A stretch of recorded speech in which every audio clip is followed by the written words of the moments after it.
saya.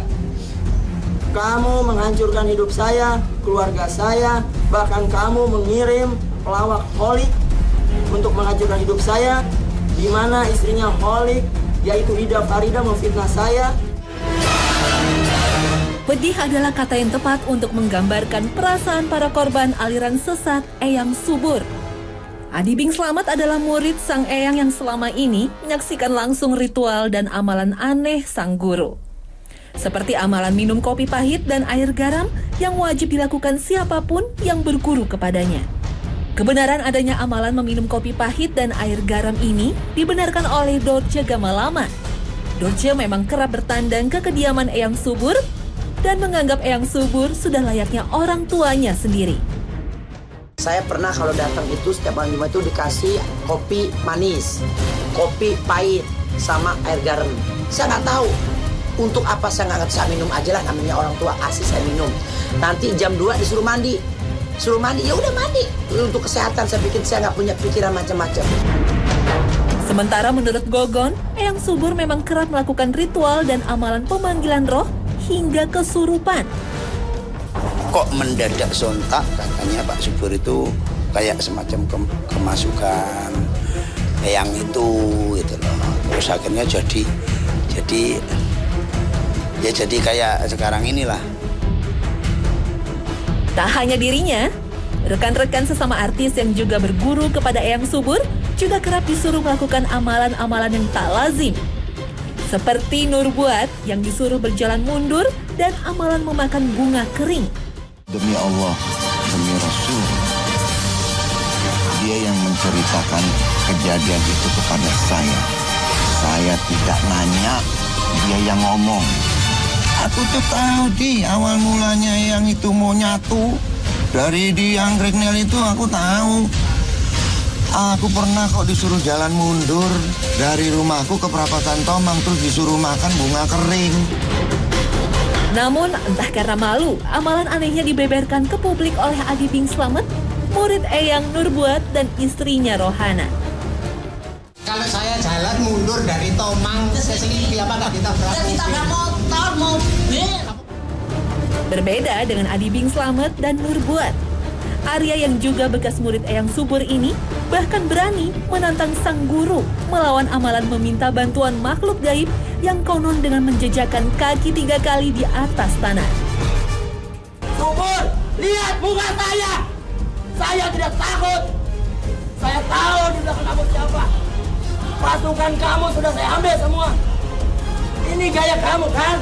Kamu punya senjata ini, saya pakai sekarang melawan kamu semua! Buktikan kawan-kawan! Ini senjata kamu kan? Begitu? Demi Tuhan! Allah! Tak hanya itu, para murid juga kerap diminta melakukan amalan di tempat-tempat tertentu sekaligus membuang barang gaib atau tumbal dari Eyang Subur. Alangkah sesatnya jika ritual aneh-aneh itu menjadi amalan wajib para murid Eyang Subur. Dan kemudian justru melarang sholat berjamaah, membaca Yasin, menunaikan umroh dan ibadah haji. Na'udzubillah min zalik. Semoga kita dijauhkan dari segala fitnah dan kesesatan. Allahumma amin.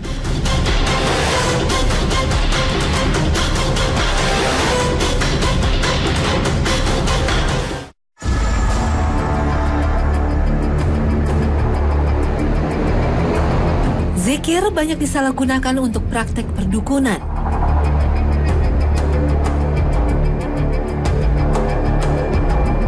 Lalu, bagaimana zikir yang disyariatkan dalam Islam? Dan apa saja rahasia zikir?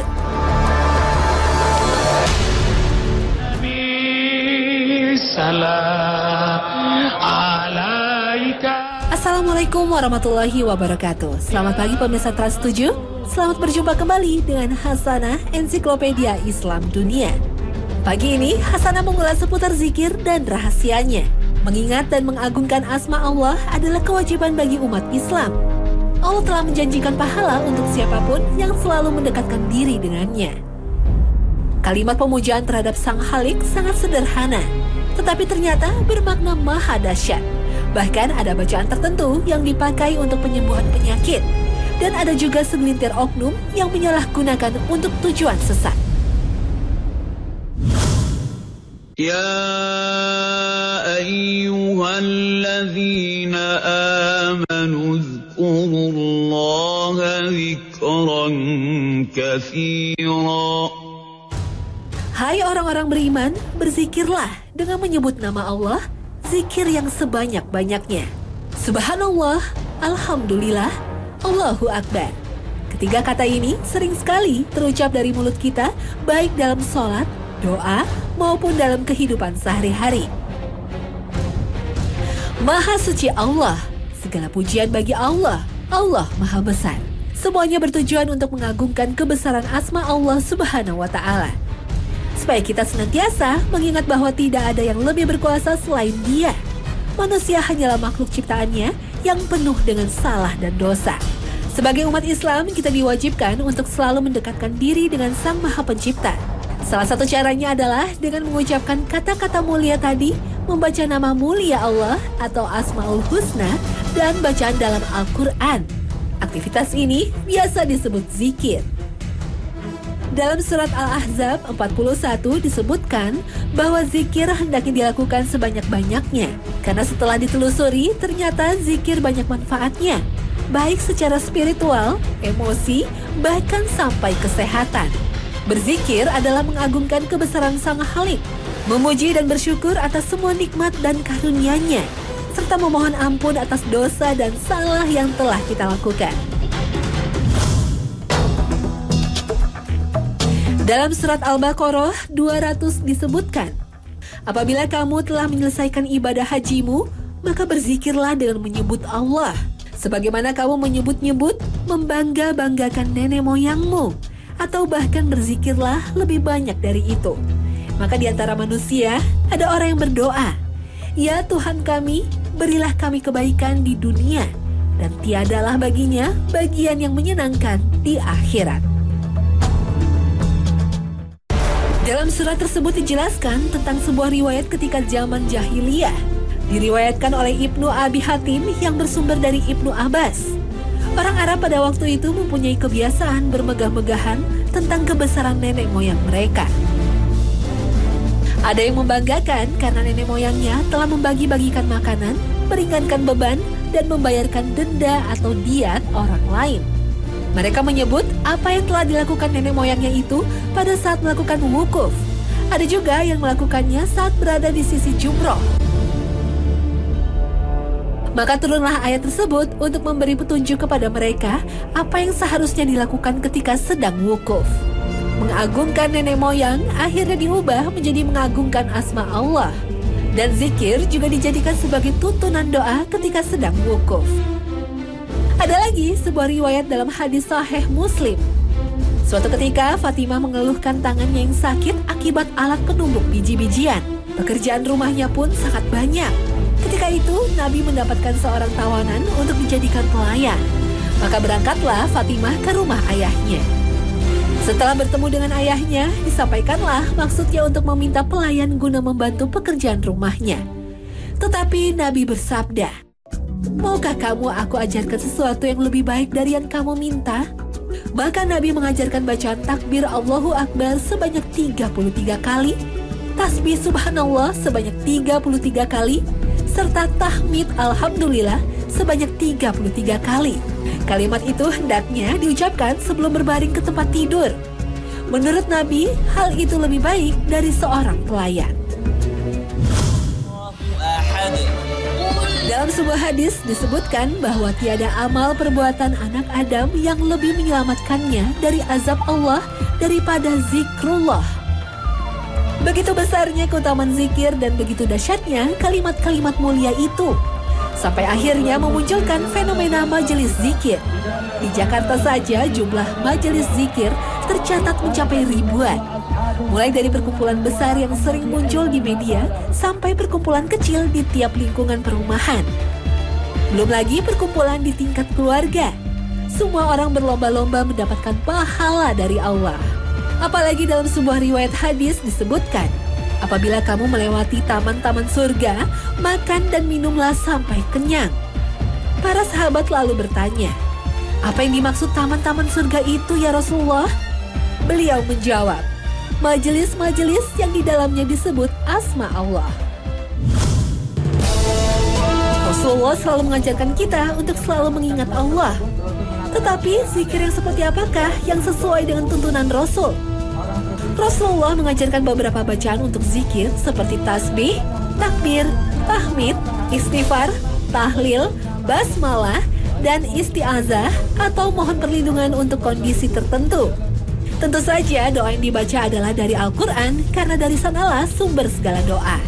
Menurut hadis yang diriwayatkan Imam Bukhari, 2 kalimat ringan diucapkan lidah, berat dalam timbangan dan disukai oleh Allah yaitu kalimat subhanallah wa bihamdihi, subhanallahil azim, yaitu Maha suci Allah dan segala puji baginya, Maha suci Allah yang Maha Agung. Dalam hadis riwayat Muslim juga disebutkan bahwa barang siapa yang membaca tidak ada Tuhan selain Allah semata yang tiada sekutu baginya, kepunyaannya lah segenap kerajaan dan miliknya lah segala pujian, serta Dia Maha Kuasa atas segala sesuatu.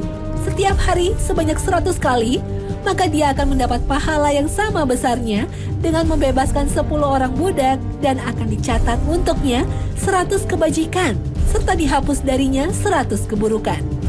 Dan barang siapa membaca Maha Suci Allah dan dengan memujinya sebanyak 100 kali setiap hari, maka akan terhapuslah semua dosanya, sekalipun dosanya itu sebanyak buih di lautan. Bacaan zikir lainnya adalah nama mulia Allah atau Asmaul Husna. Rasul bersabda bahwa Allah memiliki 99 nama yang bagus. Barang siapa yang mampu menghafalnya, maka dia akan masuk surga. Sesungguhnya Allah itu ganjil dan Dia menyukai yang ganjil. Sebagian orang yang beriman tentunya kita tidak akan begitu saja dengan wirid atau doa yang tidak ada tuntunannya. Rasul juga mengajarkan tentang cara berzikir. Dalam riwayat Abu Musa, Rasul menganjurkan supaya merendahkan suara ketika membaca takbir. Rasul bersabda, "Wahai manusia, rendahkanlah suara kamu sekalian, karena kamu sekalian sesungguhnya tidak sedang memohon kepada yang tuli maupun yang gaib, tetapi sedang memohon kepada Allah yang Maha mendengar, lagi Maha dekat, yang selalu bersama kamu sekalian." واذكر ربك في نفسك تضرعا وخيفة ودون الجهر من القول بالغدو والآصال ولا تكن من الغافلين. Dalam Al-Quran Allah berfirman, "Dan sebutlah nama Tuhanmu dalam hatimu dengan merendahkan diri dan rasa takut dan dengan tidak mengeraskan suara di waktu pagi dan petang, dan janganlah kamu termasuk orang-orang yang lalai." Al-Quran Surat Al-A'raf ayat 205.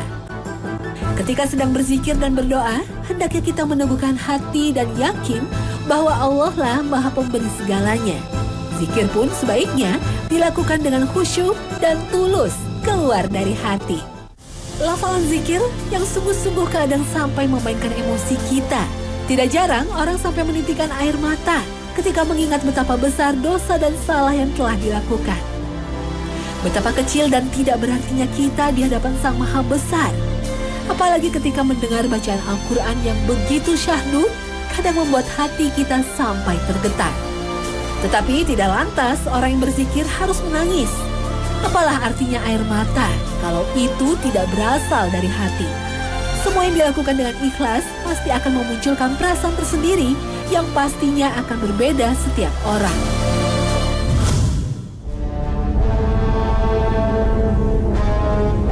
Karena saking dahsyatnya makna zikir dan wirid, ada juga yang menyalahgunakan untuk tujuan yang sesat. Semakin gencarnya godaan setan terhadap iman seseorang dan ditambah tuntunan ekonomi yang tinggi, membuat sekelompok orang nekat mendatangi dukun-dukun dengan berkedok ulama. Ulama gadungan atau dukun itu mengajarkan cara-cara wirid yang tidak sesuai dengan tuntunan Rasul. Ada pula yang menambahkan dengan beberapa ibadah mengada-ada seperti puasa makanan tertentu yang tidak ada tuntunannya dalam Al-Quran atau hadis. Padahal sebenarnya dukun itu meminta bantuan kepada jin. Nauzubillah min zalik. Orang yang tidak kuat imannya akan menggunakan cara ini agar keinginannya terkabul. Misalnya saja untuk pengasihan atau menarik lawan jenis, pesugihan, atau mencelakai orang lain. Media televisi pernah menelusuri tentang kasus ini. Ada gadis-gadis yang menginginkan tambahan penghasilan secara instan. Caranya adalah dengan semacam menghipnotis pria-pria yang berdompet tebal agar memberikan uangnya. Gadis-gadis itu mempunyai daya tarik tak kasat mata yang membuat pria-pria langsung tertarik dan memenuhi segala permintaannya. Ternyata mereka minta bantuan dari dukun. Dukun yang tentu saja bekerja sama dengan jin, memberikan jampi-jampi ke dalam kosmetik si gadis seperti bedak, lipstik, atau parfum. Ditambah amalan wirid dan doa si empunya, kosmetik itu akan menambah daya tarik bagi pemakainya. Dan entah mengapa mampu menarik hati lawan jenis mereka. Perbuatan seperti ini tentu saja merupakan dosa besar. Pertama, karena mempercayai dukun. Percaya kepada selain Allah adalah syirik. Dalam surat An-Nisa 48 disebutkan tentang bahaya syirik. Inna Allah la yaghfiru an yushraka bihi wa yaghfiru ma duna dhalika liman yasha' wa man yushrik billahi faqad iftara ithman 'azima. Sesungguhnya Allah tidak akan mengampuni dosa syirik dan Dia mengampuni segala dosa yang selain dari syirik itu bagi siapa yang dikehendakinya. Barang siapa yang mempersekutukan Allah, maka sesungguhnya ia telah berbuat dosa yang besar. Al-Quran Surat An-Nisa ayat 48. Rasulullah juga mengingatkan bahaya syirik ini. Seperti dalam hadis Muslim dan Abu Daud, barang siapa yang mendatangi dukun peramal dan bertanya kepadanya tentang sesuatu lalu mempercayainya, maka sholatnya selama 40 malam tidak akan diterima. Jelaslah bahwa mempercayai dukun dilarang oleh Allah. Meskipun sarana yang dipakai adalah wirid dan doa, tetapi jika tidak sesuai dengan tuntunan Rasul, tetap saja tidak dibenarkan. Apalagi dengan sengaja menyalahgunakan doa dan wirid. Kalau secara terbuka dukun mengatakan tentang kerjasama dengan jin, mungkin akan banyak yang takut. Tetapi dengan berdalih doa dan wirid, tentu akan menarik banyak orang yang sedang tersesat imannya. Nauzubillah min zalik. Semoga kita bukan golongan yang syirik kepada Allah.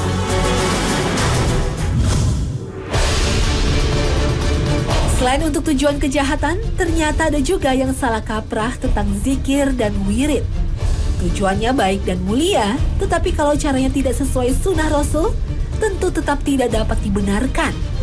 Hal ini karena cenderung ke arah bid'ah, dan semua perbuatan bid'ah adalah sesat. Biasanya salah kaprah ini ditemui pada pengobatan alternatif. Zikir dan doa adalah sarana untuk pengobatan, baik itu untuk penyakit badan atau fisik maupun penyakit rohani.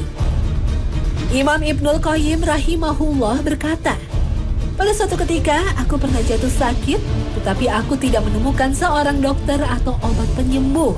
Lalu aku berusaha mengobati dan menyembuhkan diriku dengan surat Al-Fatihah, maka aku melihat pengaruh yang sangat menakjubkan. Aku ambil segelas air Zam-Zam dan membacakan padanya surat Al-Fatihah berkali-kali. Lalu aku meminumnya hingga aku mendapatkan kesembuhan total. Selanjutnya aku bersandar dengan cara tersebut dalam mengobati berbagai penyakit dan aku merasakan manfaat yang sangat besar. Sebagai tindakan preventif dapat kita lakukan sendiri, misalnya dengan membaca ayat kursi setiap selesai sholat fardu dan ketika akan tidur, atau membaca surat Al-Ikhlas, Al-Falaq, dan An-Nas sebanyak 3 kali di waktu pagi dan petang, serta membaca 2 ayat terakhir Al-Baqarah di awal malam. Nah, kalau yang sudah terkena musibah berupa penyakit dan mencari obatnya, mungkin bisa mencoba pengobatan dengan doa. Pengobatan dengan doa dan zikir ini disebut dengan ruqyah. Para ulama telah sepakat membolehkan ruqyah dengan 3 syarat, yaitu pertama menggunakan firman Allah Subhanahu wa Ta'ala atau Asmaul Husna atau sabda Rasulullah SAW. Kedua, ruqyah itu harus diucapkan dengan bahasa Arab, diucapkan dengan jelas dan dapat difahami maknanya. Ketiga, harus diyakini bahwa yang memberikan pengaruh bukanlah zat ruqyah itu sendiri, tetapi yang memberi pengaruh ialah kekuasaan Allah. Jadi kalau pengobatan yang dilakukan memakai mantra itu berarti sudah tidak sesuai syariat. Karena hal seperti ini masih dapat ditemui di daerah yang adat dan budayanya masih kental. Para dukun yang memakai mantra untuk menyembuhkan penyakit jelas bertentangan dengan akidah Islam. Apalagi kalau untuk pengobatan itu mereka mematok tarif. Karena pada dasarnya membantu pengobatan dengan ruqyah syariah adalah amal sukarela yang dibolehkan menerima hadiah dan bukan kasbul maisyah atau mata pencarian rutin. Yang harus diwaspadai sekarang adalah dukun yang berkedok orang alim atau kiai. Dukun sudah jelas dilarang agama. Tetapi kalau tokoh pengobatan Islami melakukan yang tidak sesuai syariat itu berarti sama dengan dukun. Misalnya saja sang kiai gadungan ini menganjurkan bacaan doa-doa, tetapi ditambah dengan amalan seperti mandi kembang 7 rupa. Atau dengan doa tetapi minta kepada roh nenek moyang. Itu jelas perbuatan syirik dan merupakan dosa besar. Kita harus yakin dengan kekuasaan Allah. Kesembuhan datangnya dari Allah semata. Kalaupun tidak dapat disembuhkan oleh Al-Quran, berarti Allah memang tidak memberikan kesembuhan kepadanya atau belum mau menyembuhkannya saat itu. Zikir ternyata mempunyai banyak manfaat. Ibnu Al-Qayyim rahimahullah mengatakan bahwa zikir mempunyai 73 manfaat. Subhanallah. Zikir dapat membuka lahan rezeki. Wirid yang dilakukan secara rutin dan doa yang sungguh-sungguh, insya Allah dapat membuka pintu rezeki bagi pelakunya. Hasilnya pun bervariasi. Ada yang datang secara tiba-tiba dan tidak disangka. Ada pula yang datang setelah jangka waktu tertentu. Zikir juga dapat menyinari wajah dan hati. Maka bagi yang sedang mencari pasangan hidup, tidak perlu mencari ilmu pelet untuk menarik lawan jenis. Bekerja sama dengan jin jelas tidak sesuai syariat. Lebih baik mengamalkan zikir dan wirid. Untayan kalimat mulia yang keluar dari mulut akan membuat wajah bersinar. Tentunya akan lebih memberikan daya tarik yang lebih alami. Apalagi untuk kaum hawa yang selalu mendambakan inner beauty. Zikir dapat memunculkan kecantikan itu. Tutur kata pun seolah terlatih untuk tidak berkata hal-hal buruk. Hati juga tidak akan gelisah. Jika disertai doa dan ibadah lain secara teratur, insya Allah jodoh akan segera datang. Untuk itu, marilah kita lebih meningkatkan kualitas ibadah dan mendekatkan diri dengan pencipta kita. Kita harus senantiasa menyadari bahwa tidak ada satupun yang dapat menandingi kekuasaannya. Tidak ada daya dan kekuatan kecuali berkat bantuan Allah Subhanahu wa Ta'ala. La haula wa la quwata illa billah.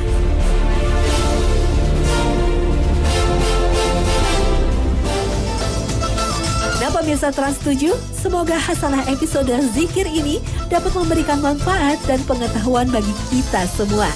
Jangan lupa untuk terus menyaksikan Hasanah Ensiklopedia Islam Dunia. Terima kasih atas perhatian Anda. Wassalamualaikum warahmatullahi wabarakatuh.